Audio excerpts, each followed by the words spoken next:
Hey everyone, it's Lexie. So in today's video I'll be sharing with you all the books that I ended up reading in the month of June. So June ended up being a really good reading month. I was looking back and I was like, I feel like I haven't read a lot, but 5 out of the 7 books were in the same series, so I feel like I was essentially in the same world, so I didn't feel like I was reading as much as I normally do, but nevertheless I still really liked everything that I read. So I read 5 books in a crime series. You guys probably already know what it is. And then I read kind of a nonfiction memoir and then a children's book. So yeah, without further ado, let's get started. So as you guys know, I've been marathoning the Inspector Gamache series by Louise and I am finally caught up. I feel very proud, but I ended up reading the last 5 books in the series. So first up, I read A Great Reckoning, which I gave a 4 out of 5 stars. I then read Glass Houses, which I gave a 5 out of 5 stars. Kingdom of the Blind and A Better Man, which I both gave a 4 out of 5 stars. And then lastly, All the Devils Are Here, which I gave a 5 out of 5 stars. So I'm going to quickly put this down, but I can't really talk too much about what some of these plots are about because I feel like it would be kind of spoilery because there are overarching narratives throughout the series, but I'll just kind of explain what the murder mysteries are. So this one is A Great Reckoning, which is Inspector Gamache is now head of the like the cadet school that they go to, and there is a murder that takes place and it kind of goes off from there. I really like this one. I loved kind of the boarding school setting, which I think should be like, it was a lot of fun, and then just adding like a murder mystery aspect to it made it also really enjoyable as well. So I really love this one. Obviously I gave it a 4 out of 5 stars.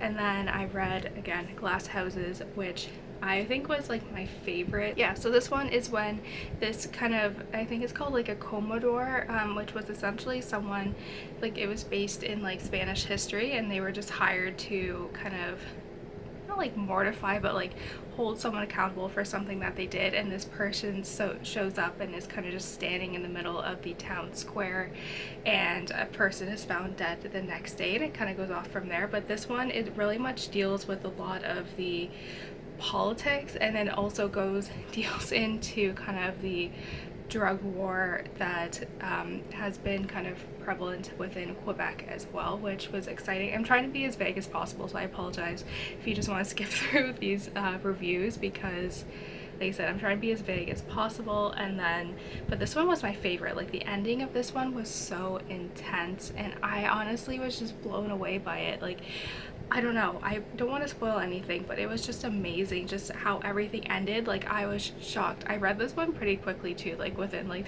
3 or 4 days, so I just like flew through it, which it means, like, you know, I really liked it. So yeah, this one was just spectacular. So next up we have Kingdom of the Blind, and this, again, all these are really good, but this one follows Gamache, where he's asked to be an executioner in one of a stranger's will, which is weird because he doesn't know this person, and obviously that leads to a murder, and a murder investigation kind of goes off from there. But this one was exciting because it was just like you trying to figure out, how does this person know Gamache? Like, how is Gamache somehow involved with this, which was really exciting. And then there's also kind of like another plot twist thing in here that is connected to what goes down in Glass Houses, because there were some loose ties that weren't caught up, and then this book deals with it.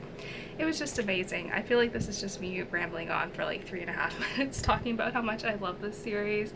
And then A Better Man. So this takes place in the spring in Quebec, and so there's all these flood stuff going on, flood warnings, like everyone's in a panic. But while this is going on, a woman has gone missing, and it kind of incorporates domestic violence, all these different things. This one, again, chef's kiss. I'm trying to be as big, I apologize, so this is not my best review, but this one was really good.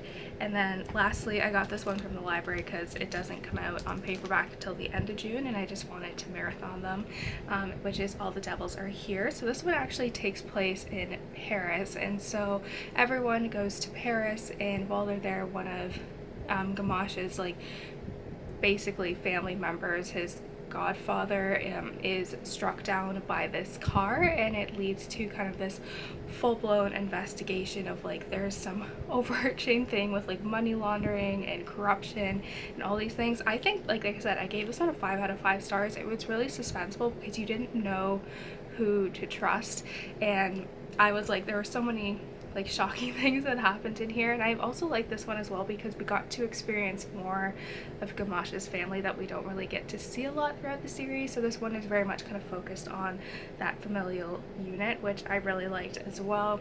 I also liked the Paris setting. It felt nice to kind of travel someplace you know, across the pond, you know, during a pandemic, like in my mind. So that was really good. The plot in here, like the mystery, was really suspenseful. It kept me on my toes. I didn't guess what was going to happen, and I loved it. So I'm happy that I'm officially caught up with this series. I'm a little bit sad. Like I'm like, I don't know what to do with myself because I literally read books 4 through 16 or 17 throughout the course of the pandemic, so I don't know what to do with myself now until the new one comes out, but I'm sure you guys are happy that I have other books that I will be talking about at least until the end of August. Next up, I ended up listening to the audiobook for Why Not Me by Mindy Kaling, and this is one of her like memoir books. I've never read the one that came out before this, and I think I want to because I feel like it's focused more on The Office. This is her life kind of post-Office, so I'm like not familiar with the Mindy project, even though it is on my list of TV shows to watch. But I did like this audiobook. I think listening to it where she's narrating herself adds like a new kind of layer to it as opposed to me just reading it. But yeah, I didn't love it, I didn't hate it, it was just okay. There were some chapters that I really liked, some parts that were funny, but it wasn't just like an amazing memoir that I really loved. And I think because I'm not familiar with the Mindy Project show, so I think if I read her first one, I think I may have liked it a little bit more if it's talking more about The Office, because that's what I know. But yeah, this wasn't bad. I gave it a 3 out of 5 stars. I did enjoy it. I just wasn't crazy about it, but it kind of talks about her TV show, kind of like she kind of makes a satire of all like the beauty standards in kind of Hollywood, all those things, dating, and you know, all those other things. So I did like it. I think if you're a fan of hers, I think you would like this book as well. And lastly, I ended up picking up The Bench by Meghan Markle, and this is one that I was like hearing so much about, and I was like, you know what, it's like $10, like it'll be good, and I can add it to like my kid collection one day when I have kids. But yeah, there was so much criticism around this book and just around Meghan Markle in general, which I think is very unwarranted. Like I don't understand the hate she gets so much in the media, but I was curious to check this out and I really liked it. It's based off of a poem that she wrote Prince Harry during their first Father's Day together, and it was turned into a book. But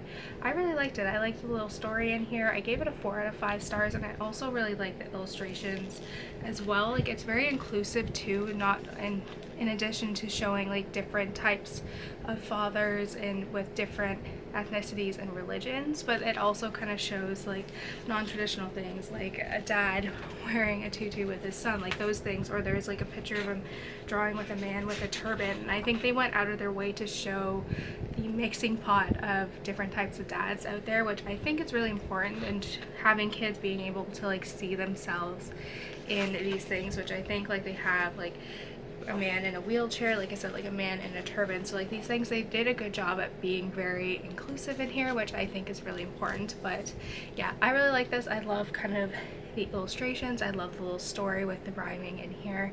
So yeah, this is like a good kids book to have one day when I eventually have kids.